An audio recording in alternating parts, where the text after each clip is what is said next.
welcome to Sports DNA. I'm Darren Nori. And I'm Alda Canepa, where we hope to bring you all the latest in all of SCV sports. But as we transition from fall sports to winter sports, this episode we're going to focus on pro sports. Yeah, and we're going to start with the biggest news, I guess, is Cam Newton and his injury in the car crash that just happened a couple days ago. Fractured his back, was in the hospital. Doesn't look like he's going to be able to recover this season. It does look like he's going to be out. It does look like the Carolina Panthers are going to have to rely on Derek Anderson to be their #1 quarterback. 4-8-1 right now, so they're not really in the playoff hunt, but we'll see what happens with the Panthers. And the really interesting thing about Cam Newton is that he doesn't like to take pain medication before games. So that's we're seeing a lot of players do that now in the league, where they don't want to take shots just to go out and play a game. Yeah, I think Cam Newton, he doesn't want to rush this injury. He knows that this season is pretty much done for Carolina. He knows that they're not going to make the playoffs. So I feel like he wants to rest his back up as much as he can and then go back to the Cam Newton that he was one season ago, where he took the Carolina Panthers to 12-4.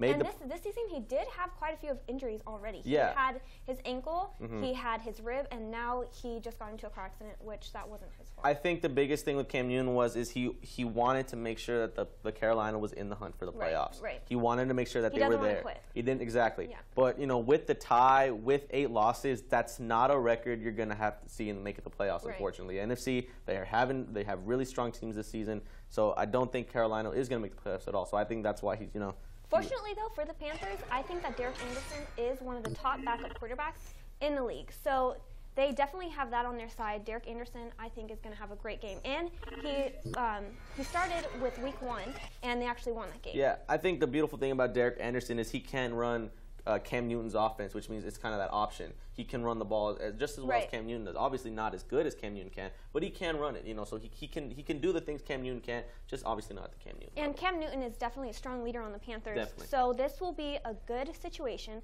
to see if Derek Anderson can pick up and he can lead that team. Hopefully, we'll see. Like I said, I don't think they're going to personally make the playoffs, but it'll be good playing time for Derek. It'll be interesting to see. Yeah, definitely interesting because there are a few teams in the hunt.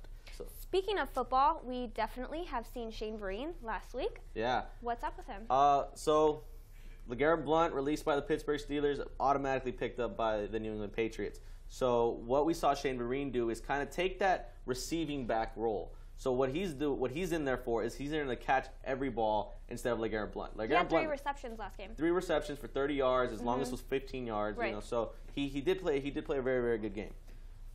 What Shane Vereen is there for, he's there for the screen passes. He's there for the slot passes. He's there to do what LeGarrette Blount can. LeGarrette Blount can pound and ground for days, but he can't catch the ball the way Shane Vereen can. No one can catch the ball. Well, he had 1 carry last game. Oh, yeah, because that's not what Shane Vereen's in there for. Shane Vereen is in there to catch now. He's just a local kid, so I just want to Shane Vereen's awesome. I want him to do everything. Look, Shane Vereen is awesome. He's an awesome athlete. He's an awesome weapon for New England Patriots. That's why he's there. That's why he's consistently there. That's why he's always in the playbook for Bill Belichick. He's always an option for Tom Brady because he's that good, because he can catch and he can get the yards. Exactly. So that's what Shane Vereen is really doing. But what about the other Vereen, Brock Vereen? Brock. He's a free safety in Chicago now, starting free safety in Chicago. He's doing really well. I saw a couple games of him. He played the Patriots a couple weeks ago. Didn't do so hot against his brother, but playing a lot more than we saw him earlier in the season. So good for Brock Vereen. I'm very, very happy for him. The Bears are definitely out of playoffs, so I think that starting up, we're definitely going to see more rookie play. So I definitely think that Brock will have more playing time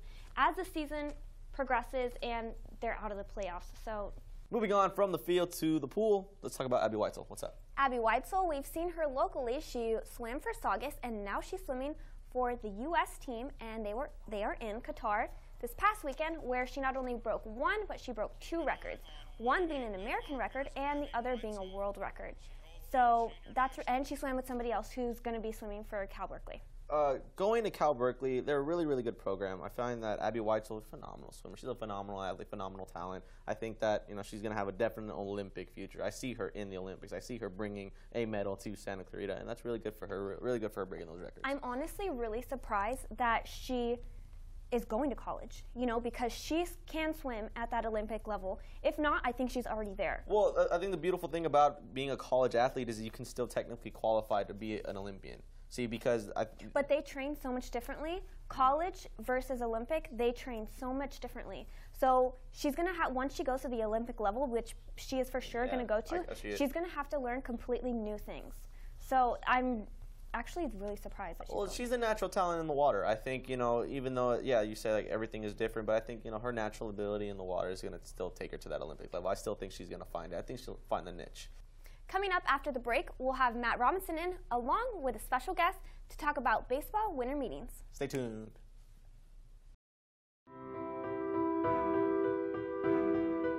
Are you still looking for your school?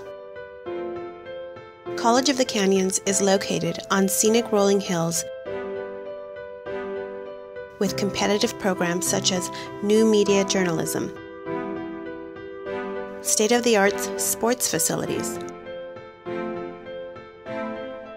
and a culinary arts program that will be opening their brand new building with 3 state-of-the-art test kitchens. At only $46 a unit, you will discover that COC is the community college for you. Find out more at www.canyons.edu. Hey, this is T-Boz at TLC. This is Batman. I'm Michael C. Morona. And I'm Danny Tamborelli. Hi, this is Ming Chen. This is Mike Zapsik.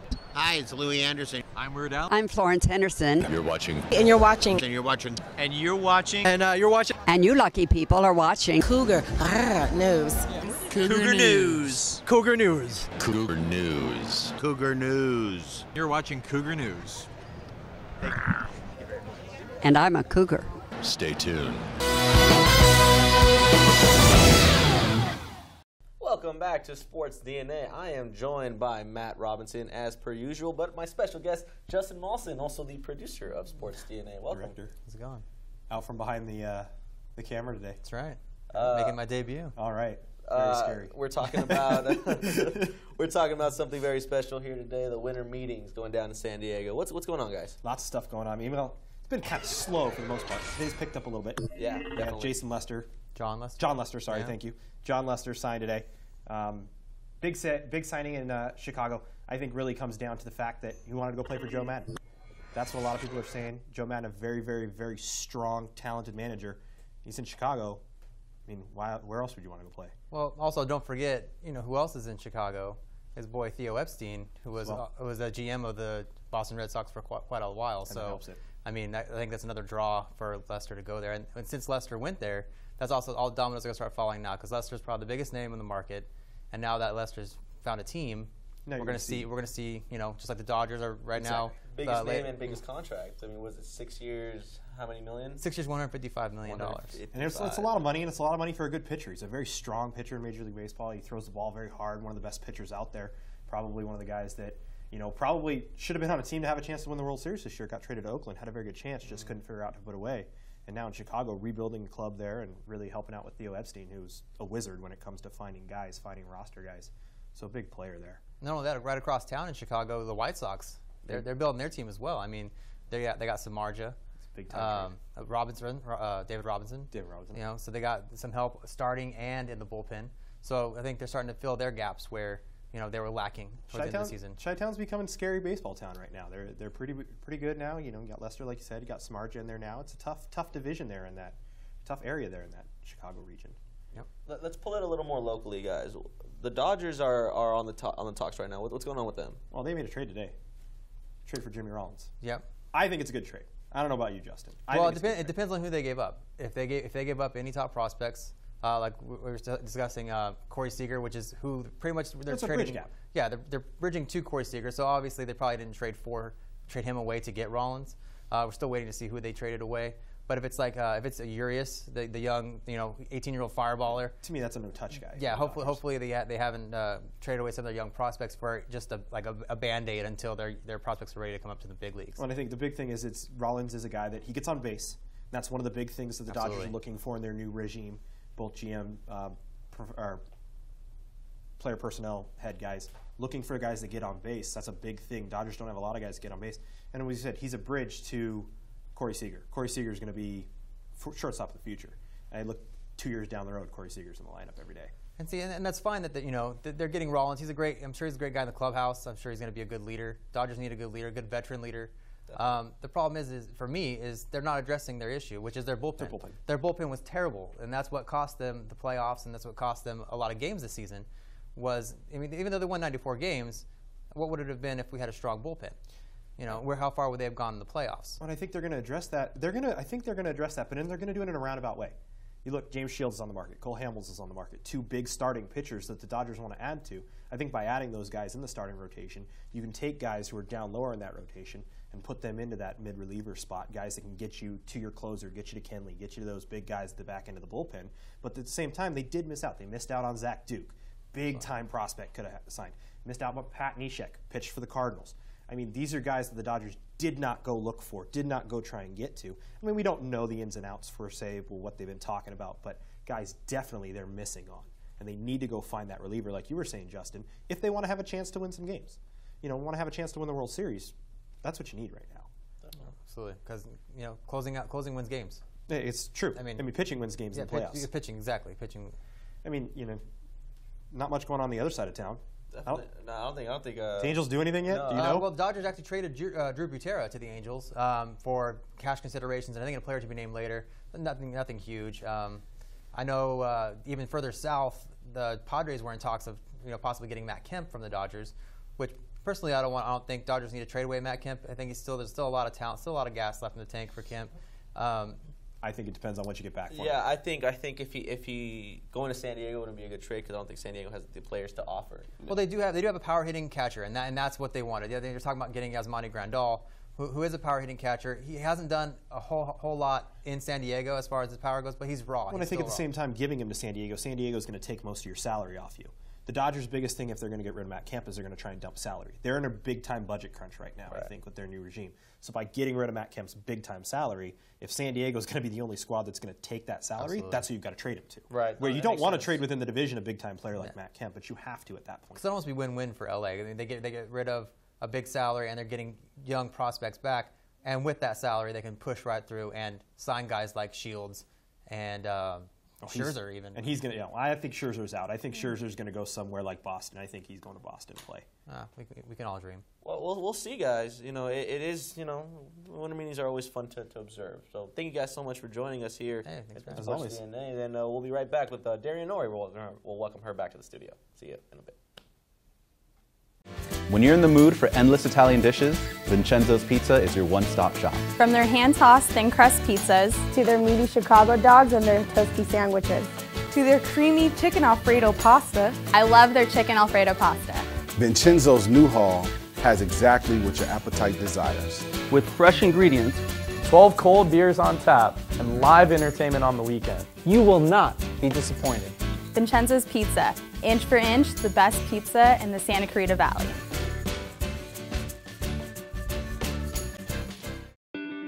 Habitat for Heroes. Really, it's a story about people. Letting people see that they're not alone, they're not isolated. We're here to help. And we need to work on behalf of our veterans. Then we can really change that veteran's ability to reintegrate into the community. Habitat for Heroes is not just rebuilding homes, but it's rebuilding lives. And that's the message we want to get across. Get involved. Visit habitatscv.org and find out how you can help. Knock out cancer! You're watching Cougar News!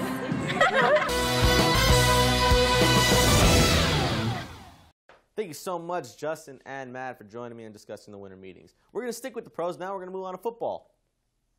Yeah, Aldo, what are your predictions for the Super Bowl? Okay, I have a couple different scenarios. In the AFC, if New England can win these next couple games, maintain home field advantage, I have New England going to the Super Bowl. You love the Patriots. I love the Patriots, yes I do, but only if they maintain home field advantage. If they cannot maintain home field advantage, if Denver gets home field advantage, Denver's going to the Super Bowl. Meanwhile, on the NFC side, I only see one team going, and that's the Green Bay Packers. They are playing phenomenal. They can run, they can play defense, they can do all of them on the field, and that's why I think they're going to go to the Super Bowl. How do you feel about the Seahawks? My thing with the Seahawks is their consistency during the regular season hasn't been there. But honestly, who has been consistent this whole season? Nobody. The Denver Broncos have. The New England Patriots have. The Arizona Cardinals have. The Green Bay Packers have. The Arizona Cardinals They're 10-3. Awesome. I know. They're 10-3, number one in the NFC. That's why I think these four teams are going to be the semifinals. I'm going to see Denver and New England in the AFC Conference Championship. I'm going to see Green Bay and Arizona in the NFC Conference Championship. But I think with, like I said, if New England maintains home field, New England goes to the Super Bowl. If Denver gets home field, Denver's going. It's whoever the home team in the AFC. I don't care. Why? It's a different atmosphere at home. Denver can play in the Mile High. They can play See, but well. that's where I distinguish between a bad team and a good team. I don't think it should matter who has home field advantage. I think that if you're a good team, you're going to win no matter where you are. Well, see, that's what you're saying. But you be a team and go play in a city where you can't even breathe, where the oxygen level is so low. This team has been building that the entire season. That's why I think Denver has the greatest home field advantage in the NFL, because they play in an oxygen-thin environment and they've built their lungs up to play that way. That's why they're so good at home. All right, we're going to have to see if you're true. That's what I'm saying. But so my Super Bowl predictions: if New England makes it, New England wins. If Denver makes it, I think Green Bay wins. Those are my predictions. All right. In the Super Bowl. Moving on, let's go to NBA basketball. One of my favorites. Oh, that basketball is you. Let's talk about basketball. I like Golden State right now. Golden State, I definitely don't have a favorite team, to be honest, but I definitely have my favorite players. Stephen Curry, he's going off. He can hit those threes no matter where he is. Splash His Brothers. handles, oh my gosh, they're unreal. Yeah, dude. Golden State is a phenomenal team. I think love their coach. I don't like their coach. I like the way they've adapted to their coach. Mark Jackson really kind of lit the spark. That was the Golden State Warriors. Before Mark Jackson, they did have Steph Curry. They did have all those players, but they couldn't make it happen. Bring in Mark Jackson. All of a sudden, that team's turned around. It was just that little light that they needed. But that's why it confused me when they let him go. And then they bring in Steve Kerr, but look what Steve Kerr's done. I mean, they're the only team that doesn't have 3 losses. They're the number 1 team in the NBA. They only have 2. Yeah, only 2 losses. I mean, that's amazing, and they're playing well. And Steve Kerr, I don't know. I think it's just because Steve Kerr was such a good player. I mean, he was good 6th man. I think he's adapting that to the coaching style. That's why I like Steve Kerr. I just like him in general. Well, I just feel like you put him anywhere. Unless he's a forward, he can't play forward because he's so small. Yeah. But you put him anywhere on the court, and he's going to make it. Yeah, layup, backcourt, in the paint, he's going to make that. What about the Clippers though? The Clippers, they're not doing as well as Golden State has, but they are doing, extremely. I think they're third in the West, something like that. I think that for as much talent as they have on the team, they should be higher up there. I think that they should be getting more wins. They have Blake Griffin. But what is it? What is the missing factor? What do you feel is there missing? They don't have a unit. I feel like they don't have players that they can always go to. I see. They have DeAndre Jordan. They have Blake Griffin, and they have Chris Paul. Who else do they have? They only have big guys. What I feel with the Clippers is it's 5 individuals, but it's not 5 players on the team. I think it's an extreme individual talent when it comes to the LA Clippers. I don't think so. You put Blake Griffin, you put Chris Paul, and DeAndre Jordan, they have such good chemistry, and I think because they all hang out off the court. But the Lakers, chemistry, there is none on that team. Yeah, the chemistry has a lot to do with it. Chemistry, I mean, like you said, look at the Lakers. They're second to last. Yeah, second to last place. 3 wins, something like that. It's something really pitiful. It breaks my heart as a diehard Laker fan, but but I know that and they know too that they're not going to go anywhere this season. So, and I think Kobe realizes that. So this season, I don't think he's focusing on W's, which is wins. I think he's focusing on breaking records, which he already has. Yeah. So I think that that's his main goal this season is to just break records because he knows, hey, I'm going to be on that court. I might as well give it all I got, and I'm going to do the best I can. They might even get a couple W's out of it. Let's move on to my favorite sport now, which is hockey.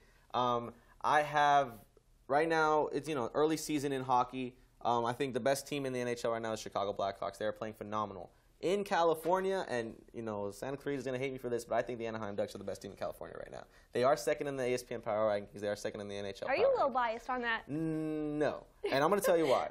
The LA Kings are a phenomenal team, but this is what LA Kings fans should be used to. They should be used to the LA Kings struggling in the beginning of the season, but once that second half hits, that's when they turn it on. That's when the LA Kings become Stanley Cup champions. It's just, you tell me. I will never understand why the LA Kings do this, but I mean, what they do on the ice, that final stretch of the season where they know they need to struggle to make playoffs, they know they have to play well to do it, they do it. And that's why they can win the cup. Because they carry that momentum from the regular season into the playoffs. And once you have that momentum, once you hit that spark, once you get the ball rolling. The puck rolling? For the puck roll, there you go, the puck rolling. Then they have a really, really good team. And vice versa on the Anaheim side, you have the Anaheim Ducks who are a really, really good regular season team. But I think they're so tired of just playing all they have during the regular season when it comes to playoffs, they can't really make that push like the LA Kings can. But don't you think that differs between a great team and an okay team. You have to have that momentum. That's what I'm saying. No matter where you are. That's why the LA Kings have 2 cups in 3 years. And the Ducks have how many? They have 1 cup, and they haven't won it in almost 10 years now. But that's what I have. So it is early in the season. Hopefully after the little winter hiatus we have, we'll see what happens. So. I'm excited to see. Thanks for watching, guys. I'm Dana Nori. And I'm Aldo Canepa. Thank you guys for joining us through this first season of Sports DNA. We'll hope to see you guys in the new year. See you next year. Happy holidays.